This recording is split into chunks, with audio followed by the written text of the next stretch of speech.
आज का दिन वेस्ट बंगाल के लिए ऑर्डिनरी नहीं है। आज सुप्रीम कोर्ट में सीजेआई सूर्यकांत के सामने हियरिंग होने वाली है वेस्ट बंगाल के स्पेशल इंटेंसिव रिवीजन यानी एसआईआर को लेकर। और अगर आप सोच रहे हैं कि ये बस एक रूटीन इलेक्टोरल रिवीजन का केस है तो रुक जाइए, क्योंकि ग्राउंड पे जो हलचल मची हुई है वो सिर्फ फाइल्स और एफिडेविट्स तक लिमिटेड नहीं है। ये केस स्ट्रीट्स, बूथ्स, बीएलओज, फैमिलीज और पॉलिटिक्स के पावर कॉरिडोर्स तक फैल चुकी है। ED versus CM Mamata Banerjee के ऑलरेडी हीटेड माहौल के बीच एसआईआर ने वेस्ट बंगाल की पॉलिटिक्स को और ज्यादा वॉलेटाइल बना दिया है। ये मैटर सुना जाने वाला है सीजेआई सूर्यकांत के सामने और पिटिशनर्स की तरफ से होंगे सीनियर एडवोकेट कपिल सिब्बल अपने इंटेंस आर्ग्यूमेंट्स लेकर, जहां एक बार फिर ईसीआई की तरफ से senior advocate Rakesh Dwivedi constitutional body के डिफेंस में नजर आ सकते हैं। अब सुप्रीम कोर्ट ने लास्ट वीक ये क्लैरिफाई कर दिया था कि वेस्ट बंगाल से रिलेटेड सारे एसआईआर वायलेंस केसेस को एक साथ मंडे जनवरी 19 को सुना जाएगा। बेंच, जिसमें chief justice of India Suryakant, justices Joymalya Bagchi and Vipul M Pancholi शामिल है, उन्होंने ये ऑब्जर्वेशन तब दी जब एक लॉयर ने मैटर अर्जेंट बेसिस पर मेंशन किया। रीजन, एक काउंटर एफिडेविट जिसमें reportedly at least 6 instances of violence confirm की गई है। सीजेआई सूर्यकांत ने क्लियर कर दिया था कि all matters of West Bengal will be taken up on Monday, give your number that will also be listed. और इस पूरे कंट्रोवर्सी का एक मेजर टर्निंग पॉइंट आया था जनवरी 12 को, जब सीनियर एडवोकेट कपिल सिब्बल ने कोर्ट के सामने कहा कि वेस्ट बंगाल में एसआईआर के दौरान वेरी वियर्ड प्रोसीजर्स फॉलो किए जा रहे हैं। उनका आर्ग्यूमेंट सिर्फ टेक्निकल नहीं था बल्कि डीपली अलार्मिंग भी था। सीनियर एडवोकेट सिब्बल ने पॉइंट आउट किया कि कम्युनिकेशंस अलिजेडली व्हाट्सएप के थ्रू भेजे जा रहे हैं, एक ऐसा प्रोसेस जो इलेक्टोरल रिवीजन जैसे सीरियस एक्सरसाइज के लिए नॉर्मली एक्सेप्टेबल नहीं माना जाता। उन्होंने कहा कि एसआईआर का जो मैनर है वो इलॉजिकल डिस्क्रिपेंसीज दिखाता है और कोर्ट को इस पर नजर रखनी चाहिए। पर दूसरी तरफ इलेक्शन कमीशन ऑफ इंडिया का स्टैंड बिल्कुल अपोजिट है।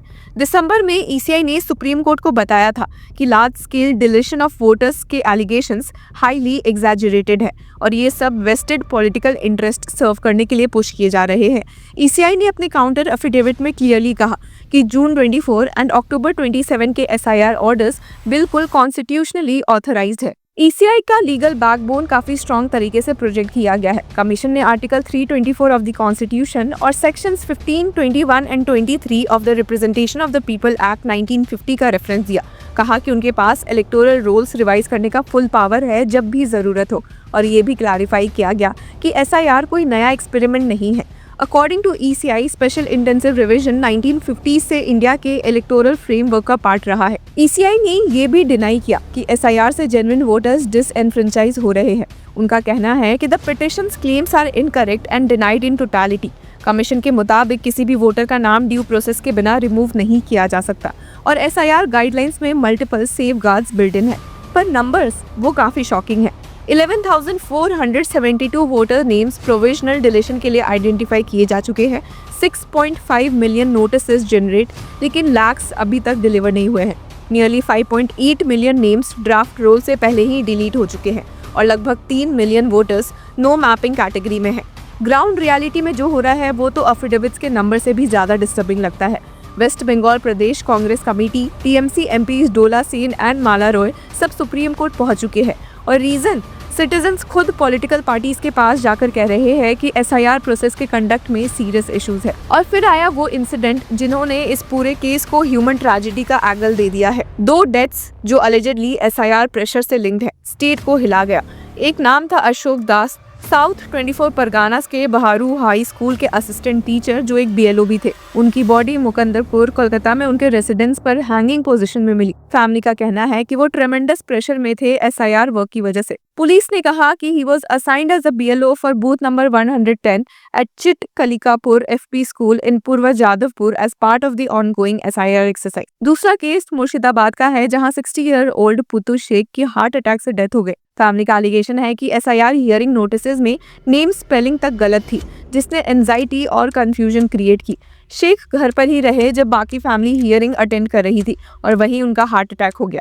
यहीं पर कंट्रोवर्सी और डीपन हो जाती है, क्योंकि सीएम ममता बनर्जी ने जनवरी 12 को chief election commissioner Gyanesh Kumar को लेटर लिखकर क्लेम किया कि 77 deaths, 4 suicide attempts and 17 hospitalisations हो चुकी है, और वो भी fear, intimidation and disproportionate workload की वजह से, जो अलेजेडली अनप्लान्ड एसआईआर एक्सरसाइज का रिजल्ट है। इस बीच ईसीआई ने एसआईआर की टाइमलाइन को एक्सटेंड कर दिया। क्लेम्स एंड ऑब्जेक्शंस फाइल करने की डेडलाइन जनवरी 19, 2026 तक बढ़ा दी गई है फॉर वेस्ट बंगाल और कुछ और स्टेट्स। लेकिन साइमल्टेनियसली ईसीआई ने क्लास 10 माध्यमिक एडमिट कार्ड को वैलिड डॉक्यूमेंट्स मानने से मना कर दिया, ये कहते हुए कि वो एडमिसिबल डॉक्यूमेंट लिस्ट का पार्ट नहीं है। अब नंबर्स के लेवल पे भी ईसीआई का डिफेंस काफी डिटेल्ड है। कमीशन के मुताबिक 99.77% एग्जिस्टिंग इलेक्टर्स को प्री फिल्ड इनमरेशन फॉर्म सप्लाई किया जा चुका है और 70.14% फिल्ड फॉर्म्स ऑलरेडी रिसीव हो चुके हैं। ईसीआई का आर्गुमेंट है कि अगर इतना हाई कंप्लायंस है तो मास डिसएनफ्रेंचाइजमेंट का नैरेटिव एग्जैजरेटेड है। और सिर्फ पेपर कंप्लायंस नहीं, ईसीआई ने ये भी कहा है कि बूथ लेवल ऑफिसर्स को रिपीटेड विजिट करने का इंस्ट्रक्शन है, लॉक्ड हाउसेस के केस में नोटिस छोड़ना मैंडेटरी है, और बीएलओस को भी किसी भी वोटर से डॉक्यूमेंट कलेक्ट करने की परमिशन नहीं है। ये सेफगार्ड अक्टूबर 27 फेज सेकंड एसआईआर ऑर्डर में स्पेसिफिकली ऐड किया गया था। Elderly, disabled and vulnerable voters के लिए स्पेशल असिस्टेंस डायरेक्शंस भी इशू किए गए हैं। कितने बार सुप्रीम कोर्ट में सीनियर एडवोकेट राकेश द्विवेदी ने ईसीआई की तरफ से कहा भी है कि अगर बाद में सेंट्रल गवर्नमेंट का डिसीजन व्यक्ति के फेवर में आता है तो the name can be restored to the electoral roll. मतलब ईसीआई के हिसाब से ये एक रिवर्सिबल प्रोसेस है, फाइनल कंडेमनेशन नहीं। लेकिन उन्होंने ये भी क्लियर किया कि इंडिविजुअल केसेस पूरे स्पेशल इंटेंसिव रिवीजन एक्सरसाइज को स्टॉल नहीं कर सकते जब तक कि कोई स्पेसिफिक ऑर्डर ना हो। आर्टिकल 326 पर आते हुए सीनियर एडवोकेट राकेश द्विवेदी ने एक और स्ट्रॉन्ग आर्ग्यूमेंट रखा हुआ है। उन्होंने कहा कि पार्लियामेंट का कोई एक्ट आर्टिकल 326 को ऑल्टर नहीं कर सकता। रिप्रेजेंटेशन ऑफ पीपल एक्ट के सेक्शन 16, 18 और 19 को भी आर्टिकल 326 के लाइट में ही पढ़ा जाना चाहिए। अगर कोई व्यक्ति डिस्क्वालीफाइड है तो उसका नाम वोटर लिस्ट में रह ही नहीं सकता। उन्होंने वार्न किया कि अगर कॉन्ट्ररी व्यू लिया गया तो इसका मतलब ये है कि ईआरओ के नॉन सिटीजन फाइंडिंग के बाद भी व्यक्ति वोटर लिस्ट में रहेगा, जो उनके मुताबिक अनटेनेबल है। अब व्यूअर्स, इन सारे मुद्दे के बीच सारी नजर अब आ टिकी है सुप्रीम कोर्ट पर। आज की हियरिंग सिर्फ लीगल आर्ग्यूमेंट्स का एक्सचेंज नहीं होगी, बल्कि ये डिसाइड करेगी कि electoral transparency and human cost के बीच बैलेंस कैसे बनाया जाए। एक तरफ कॉन्स्टिट्यूशनल अथॉरिटी और प्रोसीजर का सवाल है, तो दूसरी तरफ ground level fear, pressure and lives lost होने के एलिगेशंस। कोर्ट जो भी डिसीजन लेगा वो सिर्फ वेस्ट बंगाल के एसआईआर को नहीं बल्कि फ्यूचर इलेक्टोरल रिविजन्स के रोड मैप को भी शेप करेगा। तो व्यूअर्स, इस पूरे मुद्दे पर आपकी क्या राय है? Do let us know in the comment section. Until then, keep following law चक्र।